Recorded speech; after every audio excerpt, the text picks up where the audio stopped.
गंगा किनारे बसा हुआ छोटा सा गांव जहां जीवन अपनी धीमी गति से चलता है।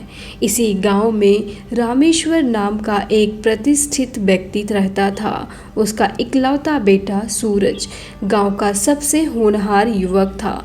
सूरज की आंखों में भविष्य के सुनहरे सपने पल रहे थे और उसका दिल गांव की एक प्यारी लड़की राधिका के लिए धड़कता था। दोनों बचपन के ही साथी थे और उनकी दोस्ती धीरे धीरे गहरे प्यार में बदल गई। लेकिन किस्मत को कुछ और ही मंजूर था। एक दिन गांव में शहर से धनी सेठ गिरधारी लाल आए। उनकी बेटी मोहिनी जो रंग से काली थी लेकिन उनके पास बेशुमार दौलत थी। गिरधारी लाल ने रामेश्वर को अपने प्रभाव और धन का लालच दिया और उन पर दबाव डाला कि वो अपने सूरज बेटे की शादी उनकी बेटी मोहिनी से कर दें। रामेश्वर जो हमेशा से अपने परिवार की आर्थिक सुरक्षा को लेकर चिंतित रहते थे, इस प्रभाव को ठुकरा नहीं पाए। उन्होंने सूरज पर मोहिनी से शादी करने का दबाव बनाना शुरू कर दिया। सूरज के लिए यह वज्रपात से कम नहीं था। उसने अपनी माँ से बहुत मिन्नतें की, राधिका के साथ अपने प्यार के बारे में भी बताया, लेकिन उसकी माँ गिरधारी लाल के धन के आगे बेबस थी। गांव के सामाजिक दबाव और अपनी पत्नी की इच्छा के आगे रामेश्वर भी झुक गए थे। सूरज को राधिका के साथ अपने सारे सपने तोड़कर मोहिनी के साथ एक ऐसे बंधन के लिए मजबूर होना पड़ा जिसे उसने कभी चाहा ही नहीं था। शादी की रात सूरज के मन में विद्रोह की ज्वाला धधक रही थी। उसे लग रहा था जैसे उसकी जिंदगी किसी ने छीन ली हो।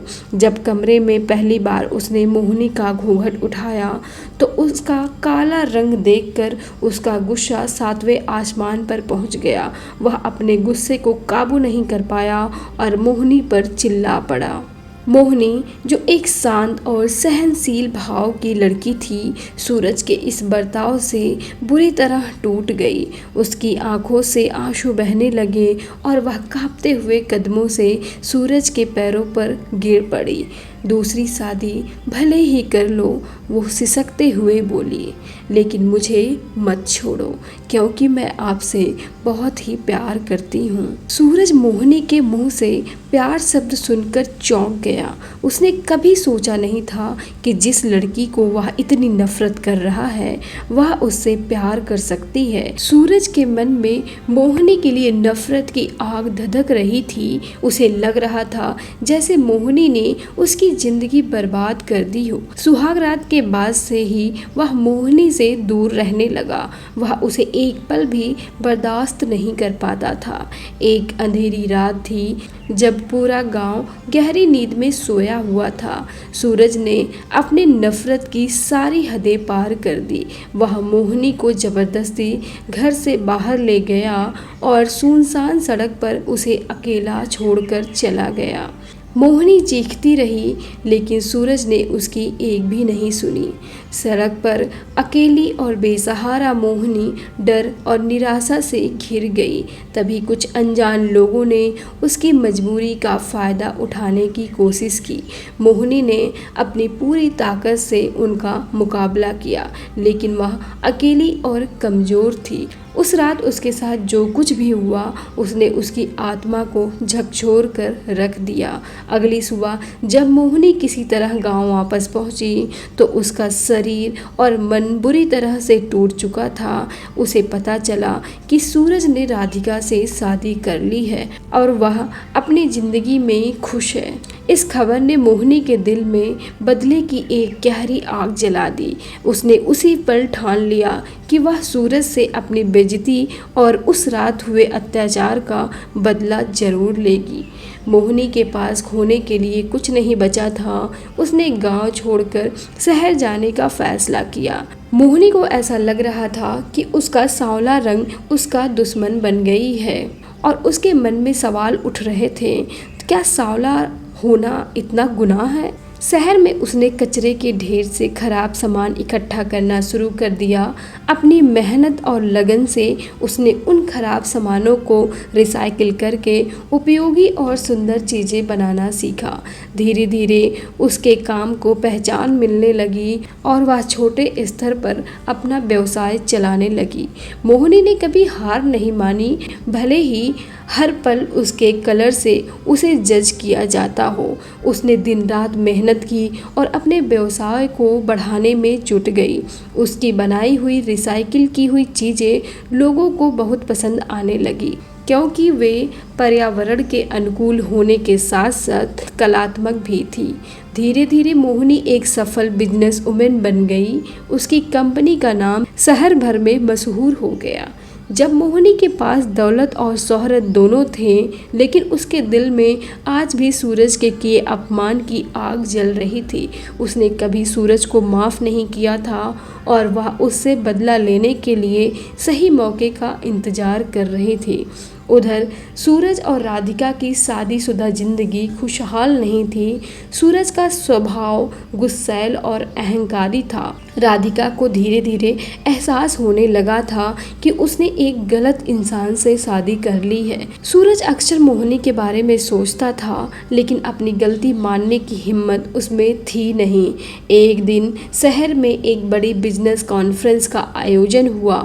मोहिनी को भी इस कॉन्फ्रेंस में मुख्य वक्ता के तौर पर आमंत्रित किया गया था। जब सूरज ने कॉन्फ्रेंस के मेहमानों की लिस्ट देखी तो वह मोहिनी का नाम देखकर चौंक गया।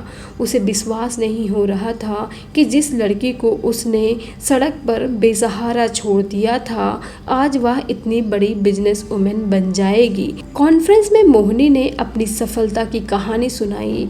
उसने बताया कि कैसे उसने मुश्किल परिस्थितियों का सामना करते हुए भी उसने हार नहीं मानी। उसने बताया कैसे उसके कलर की वजह से लोग उसे जज करते हैं। उसकी बातों में आत्मविश्वास और दृढ़ संकल्प झलक रहा था। सूरज उसे मंच पर देखकर हैरान और शर्मिंदा था। कॉन्फ्रेंस के बाद मोहिनी ने एक पार्टी रखी जिसमें शहर के सभी बड़े बड़े बिजनेसमैन और गणमान्य व्यक्ति शामिल हुए। सूरज भी उस पार्टी में अपनी पत्नी राधिका के साथ आया था। मोहिनी ने सूरज को देखा, लेकिन उसने ऐसा व्यवहार किया जैसे वो उसे पहचानती ही ना हो। मोहिनी ने राधिका से बड़ी गर्मजोशी से मुलाकात की और उसकी सुंदरता की तारीफ की। राधिका मोहिनी के व्यवहार से बहुत प्रभावित हुई। उसे यह बिल्कुल भी अंदाजा नहीं था यह वही लड़की है जिसकी उसके पति ने कभी बेइज्जती किया था। पार्टी के दौरान मोहिनी ने एक बड़ी नीलामी का आयोजन किया जिसमें उसकी कंपनी के खास रिसाइकिल किए हुए प्रोडक्ट बेचे जा रहे थे। सूरज भी उस नीलामी में हिस्सा ले रहा था। मोहिनी जानबूझकर ऐसे प्रोडक्ट की बोली लगवा रही थी जिनकी कीमत बहुत ज़्यादा थी। सूरज अपने अहंकार में उन सभी प्रोडक्ट को खरीदता जा रहा था। जब नीलामी खत्म हुई तो सूरज ने पाया उसने मोहिनी की कंपनी से करोड़ों रुपए का सामान खरीद लिया है। उसके पास इतने पैसे नहीं थे कि वह उन सब का भुगतान कर सके।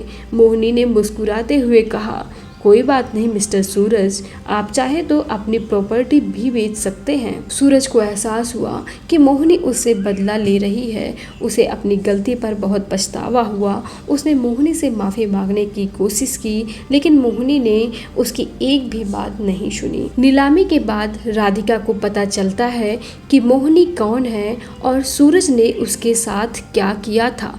राधिका यह जानकर बुरी तरह टूट जाती है। उसने सूरज को छोड़ दिया, लेकिन तब तक वह एक बच्चे को जन्म दे चुकी थी। अपने बच्चे के लिए राधिका को जीना था। उसे हर हाल में अपने बेटे को सुरक्षित भविष्य देना था। एक दिन राधिका को पता चलता है कि उसे कैंसर है, वह भी आखिरी स्टेज पर है। उसके पास जीने के लिए बहुत कम समय बचा था। अपनी आखिरी सांसों तक वह अपने बच्चे के भविष्य को लेकर चिंतित थी। उसे मोहिनी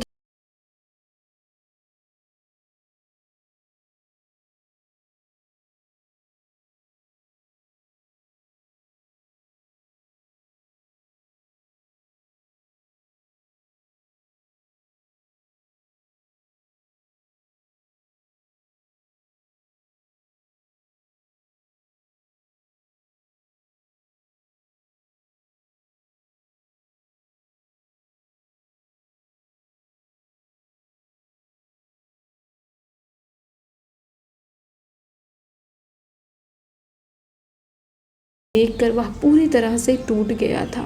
उसने अपनी ज़िंदगी का कोई मकसद नज़र नहीं आ रहा था। अपनी गलतियों के बोझ तले दबा हुआ सूरज सांसारिक मोह माया त्याग कर एक बाबा का जीवन जीने चला गया। वह अब गांव-गांव घूमता और अपनी आत्मा की शांति के लिए प्रार्थना करता। राधिका की हालत दिन ब दिन बिगड़ती जा रही थी। अपने आखिरी दिनों में वह अक्सर मोहिनी से मिलने और अपने बच्चे के बारे में बातें करने जाती थी। मोहिनी ने राधिका को विश्वास दिलाया कि वह उसके बच्चे को अपनी संतान की तरह पालेगी और उसे कभी भी माँ की कमी महसूस नहीं होने देगी। अपनी आखिरी सांस लेने से पहले राधिका ने मोहिनी का हाथ थामा, उसे धन्यवाद दिया। राधिका की मौत के बाद मोहिनी ने अपने वादे को निभाया। उसने राधिका के बच्चे को अपने घर ले आई और उसे प्यार और देखभाल दी।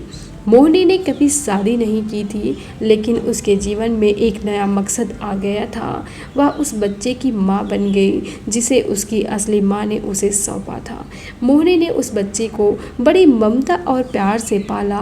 उसने उसे अच्छी शिक्षा दी, उसे एक अच्छा इंसान बनाया। सूरज जो एक बाबा बन चुका था, कभी कभी उस शहर में आता जहाँ मोहिनी रहती थी। वह दूर से मोहिनी और उस बच्चे को देखता। उसे अपनी गलतियों पर पछतावा होता था, लेकिन अब वह कुछ कर नहीं सकता था। उसने अपनी करनी का फल भोग लिया था।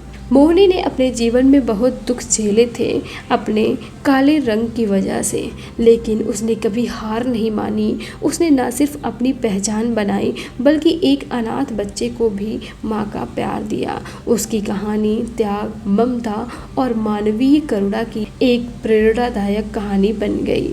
मोहिनी के काले रंग की वजह से सूरज का उसे छोड़ देना निश्चित रूप से ये दिखाता है कि समाज में रंग भेद मौजूद है और यह कितना दुखद और अन्यायपूर्ण हो सकता है। क्या काला रंग होना अभिशाप है? बिल्कुल नहीं। किसी भी रंग का इंसान, चाहे वह गोरा या काला हो या कोई और, उसकी पहचान का सिर्फ एक पहलू है, उसकी काबिलियत, उसकी भावनाएं, उसकी बुद्धिमत्ता या उसके व्यक्तित्व को बिल्कुल भी परिभाषित नहीं करता है। दुर्भाग्य से हमारे समाज में गोरे रंग को प्राथमिकता दी जाती है। इसी वजह से मोहिनी जैसी महिलाओं को भेदभाव और दुख का सामना करना पड़ता है। सूरज का मोहिनी को सिर्फ उसके रंग के आधार पर छोड़ देना उसकी मानसिकता को दर्शाता है। काला रंग अभिशाप नहीं है, बल्कि यह प्रकृति की सुंदरता का एक हिस्सा है।